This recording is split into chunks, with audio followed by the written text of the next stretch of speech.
So first topic tonight, guys, is award season, something which is massive right now. And Ian's been in the award season at the highest level. But then we also want to talk about, which takes us into the next topic, is how awards are changing. Yeah. I want to hear all about it, Ian. What were your experiences? So this is the time of year that everybody's shooting for their BHAs. Yeah. Or like the first round of stuff. So everybody's done their pictures. They've done their castings. They've done storyboarding, and now they're shooting. The photographers are all in town. Models' prices have gone up twofold. So and now it's all about creating your story on print for those awards. I know the the British Heritage Business Awards entries have all just gone in as well. Mine has. Yours is in, yeah. So you're up for the digital creator this year, or it's like social stylist. I just thought if this isn't a year to enter it for what I've done digitally, I just thought, I mean, I'm really into making videos. You're definitely primed for it this year, definitely. Right. And I think that the other one for me is the Creative Head Awards. Yeah. For me, I love the British Heritage Awards, but that's kind of a bit more highbrow. Yeah. Where the Creative Head Awards is a bit more sort of fashion focused, and it's really kind of right at the core of the industry, I suppose. Yeah.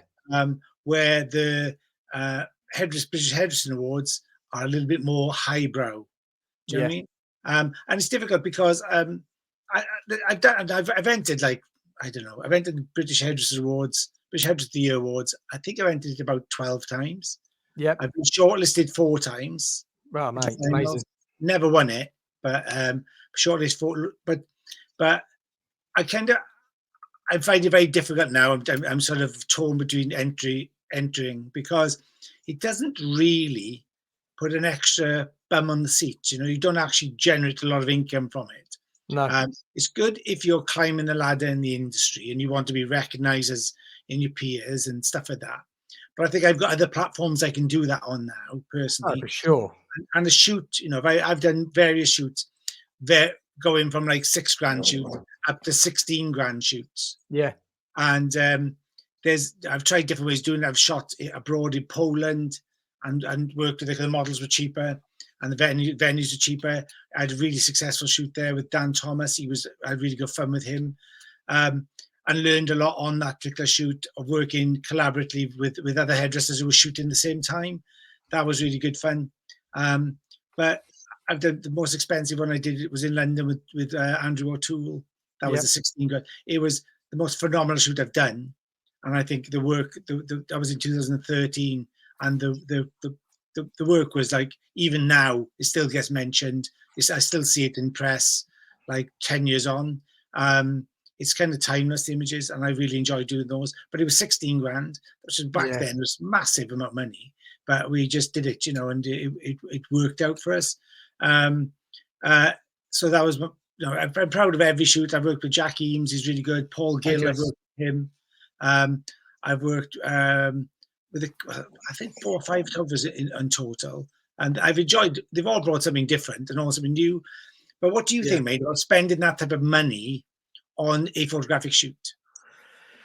Well, just to touch on where you were talking about being like nominated, never winning, I was always talking, I always talk to my team about, like, when you think about the Brit Awards or like Mobo Awards and that sort of thing, and you can never really pinpoint a year of a winner, but you can always remember the nominees because there's always the sort of familiar faces and stuff like that that's happening. And that's what I always sort of say, like, for me, and probably people will be like, oh yeah, like losers always say that.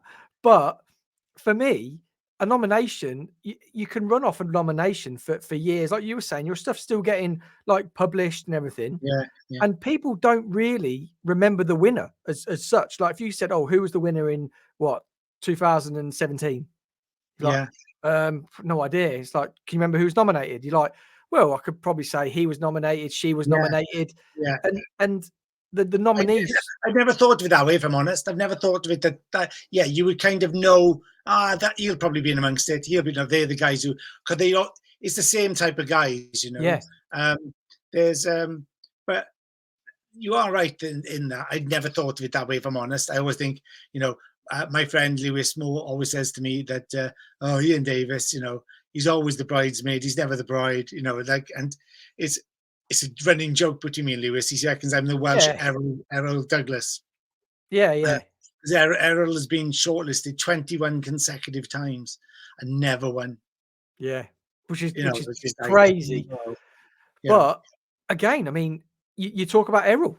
I mean, that's the thing. It's like he's been a nomination yeah, for sort of like the top 5 within the country at that period of yeah, time. And for that amount of time, like you're 4 years. Like yeah. it's amazing. Yeah, I think For yeah, my entries went. My last one was 2019. That was Yeah, the I last. remember. The I last remember watching it. It was in lockdown and you had to lockdown. watch it on telly, didn't you? Yeah, I had to watch it. Yeah, you had to watch it, which is the most bizarre experience Yeah. ever. But it was really good. Really enjoyed it. It was nice to be shortlisted to that particular point. Yeah, but Um, talk about but nominations. That's what I always think about. I mean, somebody messaged me earlier about the Colour World Award that I'm a yeah, finalist in, and they're saying like, oh, like all this and that about good luck with winning and stuff. It's like for me, it's not about that. It's about having that nomination, and especially for the digital world that we're going into and where I want to go in. Like being top 5 is a great thing that I will run with. yeah, I think it's right. Yeah, I think like you look at it that way. I think that I've only ever experienced. I've done British Hairdressing Business Awards as well. I've been Yeah, shortlisted in that 3 times. In different categories, Team of the Year, Salon of the Year, those type of things. And I think there's more value in that to me. I was more disappointed about losing that or not winning those particular things because it was all about my team and salon. yeah, And I felt I took those more personally. But when you put work out yourself and you're in with your peers, like in all honesty, I'll go to the gallery in Salon International and I walk around the gallery and you're looking at all the other nominees. And yeah, normally you think, oh, you get really optimistic. I'm really in with the shout. I love my work. Then you walk and look at the people in your category and you think, oh, damn it. There's always one that stands out. And you think, damn it, they're going to win. And yeah, and that's usually the case. Like I'm really honest with myself. I really think, personally, and you've got to be honest with yourself and you've got to acknowledge where somebody is. They've just done better this year, yeah. Um, You have to. I and, mean, the only thing was the one that I keep talking about 2013. I had so many people, like really, really influential people in the industry who'd seen my collection and said, "Oh, you are like nailed on for that. yeah, You're going to win it." And I actually thought when I went to the gallery, I thought I had one challenger. I thought, I like those. I think maybe that. I think I've got the edge, but that's my closest rival. I think. yeah. And actually, the one that won it was something I would have put in 3rd or 4th place, in my personal opinion. Well, They were it's nowhere all near. They were nowhere near where mine and these other guys. And I was like, what? yeah, In that way, I was really disappointed. And actually, that's the only year I was. Even the following day, I was staying in the hotel in the Grosvenor. Actually, I got up the next morning. I was down at breakfast, and so many people came over to me at breakfast and said, "Mate, I have no idea. I thought you were nailed on for that. Cannot believe I didn't win that." And yeah, I'd never had that reaction at any other time. And I was disappointed, and it only lasted a day or two. But the other ones, I've always thought, no, I knew I wouldn't win it because this one was better or that one was better. yeah, I was just glad to be in the mix. yeah. But Um, it's down to opinion, isn't it? That's all it is. It's yeah, somebody else's opinion, and like the influence within that group where they're like, oh, to be honest, I think as an opinion, I think the industry is heading that way, and then it can influence the other people to be like, oh yeah, like that. Maybe that's a little bit too contemporary or whatever. the funny thing was to me was this. Actually, this is what the biggest validation was in that award ceremony was that Akin Kanezi Yeah, from Hob. hob. I'd spoken to him probably. I've been on a course with him. I've done other stuff at Hob. I'd met him at various events, and whenever I saw him, it was always like starting again. He always didn't know who I was or whatever. Yeah, When I was shortlisted, it was announced. I was at an event where he was at, and my mate knows him well and said, "Oh, I can come look at these pictures." I had him on my phone, and I showed him my pictures, and he was like, "Well, you did these?" I said, "Yes." He said, "I judged these." I said, "Oh yeah, I knew you were one of the judges." He said, "Look," he said, "I have to tell you, but this is what I'm trying to achieve with my work. This is where the direction I'm going in." and Wow. I love it. He said, what you've done. I just totally like. For me, this is like the best collection I've seen. It should be up for British, not just for regional. And I Yeah. was like, oh, I was blown away. And then he was the guy. The following day, when I didn't win, I was walking through Mayfair, and a car pulled up alongside me in the middle of Mayfair, stopped beside the car, and it was him in his car. Stopped his car, got out, and he looked at me and he said, "I just don't know what happened. Just don't know Yeah. what happened." And the funny thing is now, every time I see him, he knows who I am. Yeah. And before that, even though I'd met him a dozen times or more before, he didn't have a clue who I was.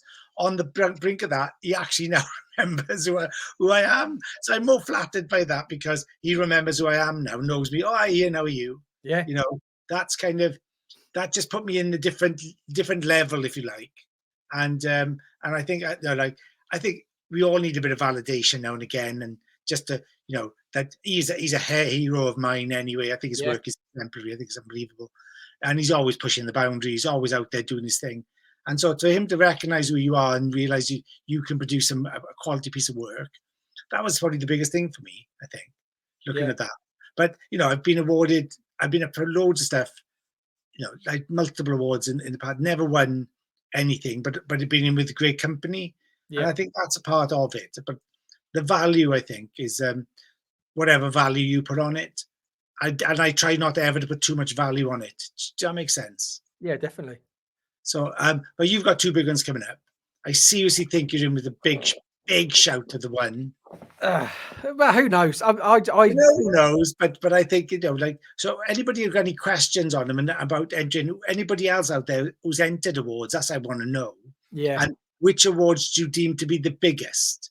Like, Yeah. is it British Hairdressers Awards? Is it British Hairdressers in Business Awards? Is it the Creative Head? Which kind of awards do you recognise as the ones that are the biggest awards? Do you have a preference for? The most fun is Creative Head.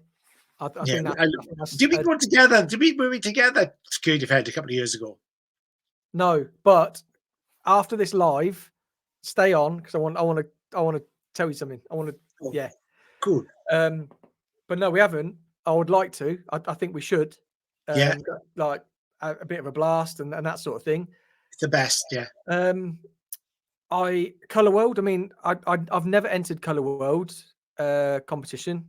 I never even thought about it. But because the colour communicator category, I've seen it with about 9 hours to go to yeah. deadline. Like just the night before, wasn't it? Yeah. So I just thought, right, let's just make a video. This is what I do now. Make videos. Yeah.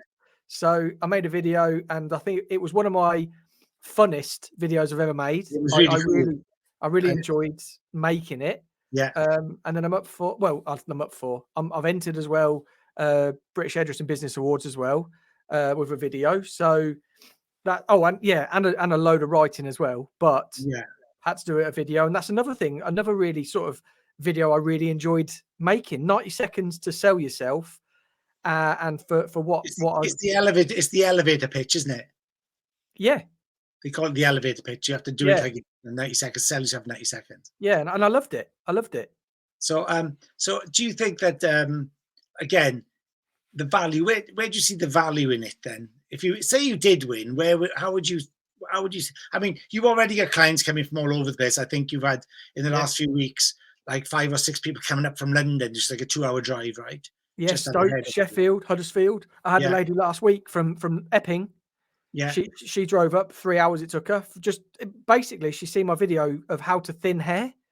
And she's been going to hairdressers who have been putting layers into her hair, making her triangular, and she wanted basically invisible layers. So we created that. And that was another thing. Like, I just can't believe, because I'm getting a lot of new clients at the minute, and I haven't had new clients for so long because I've just been so booked. But talking about that for a second, I used to start booking for Christmas from March, purely for the fact that I wanted to be that hairdresser that was like booked.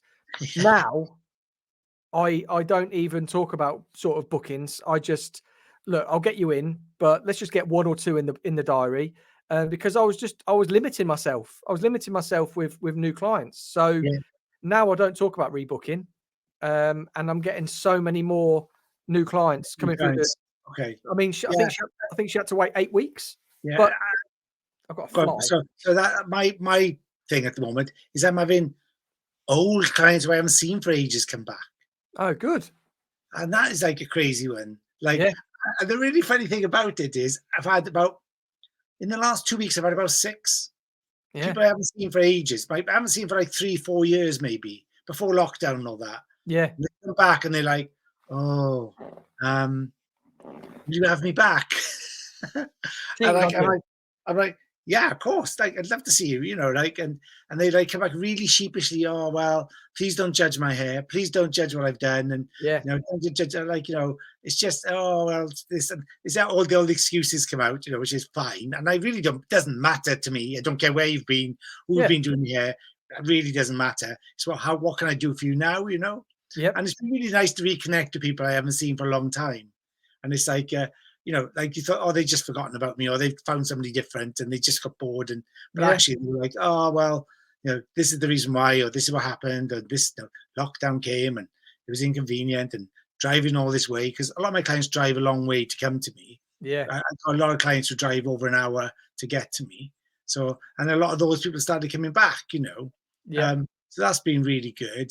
Um, then I had a guy working for me who was quite successful, and he moved away, and a lot of his clients are starting to come back to salon as well, Wow, which is quite mad. good. Like, they come back for the color, and they come back for because they like what we do really, and they kind of like the way we do it. So that's been really cool. Just getting that back, that back. So I get where you're coming from there, but going back to the awards thing, awards really, I don't think it's ever.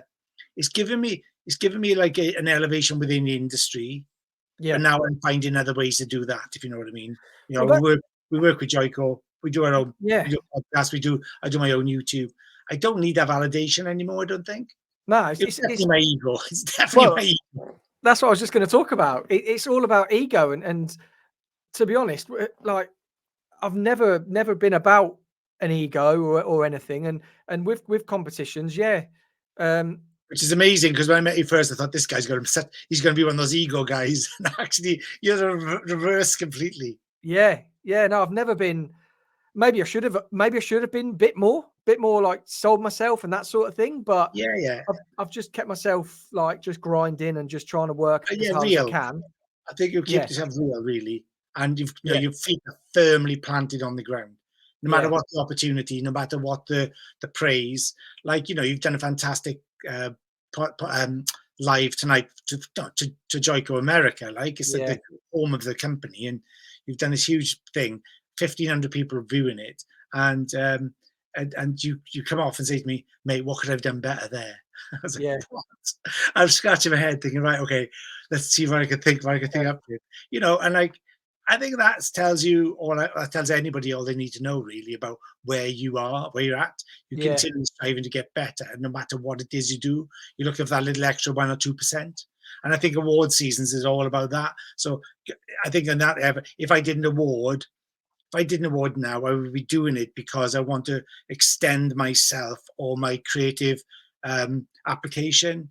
yeah, I want to look at it creatively as how I can push myself outside of my boundaries, my normal boundaries. So I yeah, would use it as a learning, but because they're so expensive to do, I would find it a very frustrating kind of thing because I want to do those things and work collaboratively with people to push the boundaries.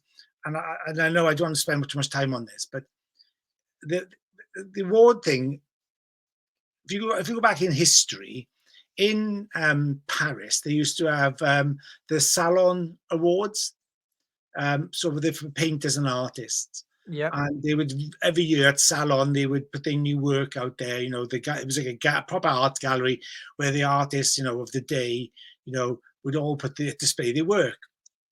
And you had then the impressionists and people come along, and the modernists, something like your Matisse and Manet and Monet and people like that. They weren't regarded as highbrow enough to be in the main salon, you know, yeah, and so they entered work, but their work was never accepted into main salon.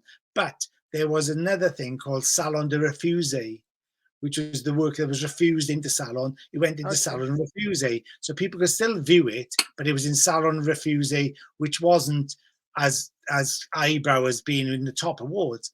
But what they found was over the years is that the innovators all were in salon de refuse, and so the salon refuse started to have a bigger reputation than normal salon because the new stuff was out over here, and it was like punk rock compared to classical Yeah. music, I suppose. And people say, "Well, I really quite like this punk rock. I want to investigate it more." And then I think the salon then asked, I think it was either Manet or Monet. I think it was Manet. It was like the father of that modernism painting. You know, the postmodern. No, the what the hell this called? I think it's modernism. He's the guy who kind of started it all. You know, with his abstract stuff and impressionism. I think he was doing impressionism. And they asked him to enter his stuff into salon, and he refused. He said no. Okay. Yeah. He didn't want to. Because you pushed all my friends back for so long. I don't want to validate you now by putting my work forward. Now that you recognise there's value in the work. Yeah. I thought that was crazy, and I think that I was talking to Bruno about this recently. I really love to see the stuff that didn't make the awards, because there's so much creativity in that. Because now the awards, if I'm being cynical, has become very formulaic. So you have to follow a formula. Oh, yeah. And so actually, when you go to awards now, there's not a lot between images, and so many are done in post imaging, which I hate. Yeah. I hate the images being touched up too much, or we all do a bit, but some of it, they're creating brand new looks out of, they're just changing the whole look of the hair and changing the makeup and changing the model's face and the makeup. And I don't like that. I think you should have to enter pictures of a raw image compared to your normal, which you do have to enter, but unless somebody questions it, you don't get to see the raw image. So I think, and nobody really wants that, because you're not going to ask for it, because if your stuff you're doing the same thing, why would you ask for it? Yeah. Do you see what I mean? Yeah, I do. So I just think that's the only thing with BHA now, in my personal opinion. I don't think it's any longer a hair awards. I think it's now almost a photographic award. Well, yeah, I mean, from hearing things as well, you hear a lot of the photographers, they're directing most of it and saying what they want from it, because it's their reputation for getting awards being shot the following year. Yeah. So when it comes down to it, the hairdresser is doing the hair, but the photographer is basically creating something. It was one photographer was banned for a year, wasn't he? Recently? Because there was a conflict of interest, and there was all sorts going on, and and I just think that's wrong, on every level. And great photographer, I mean, phenomenal photographer, but just getting it so wrong because they want to have such a big reputation, and they want to, like you said, this becomes all about them again. The ego takes over, doesn't it? Yeah.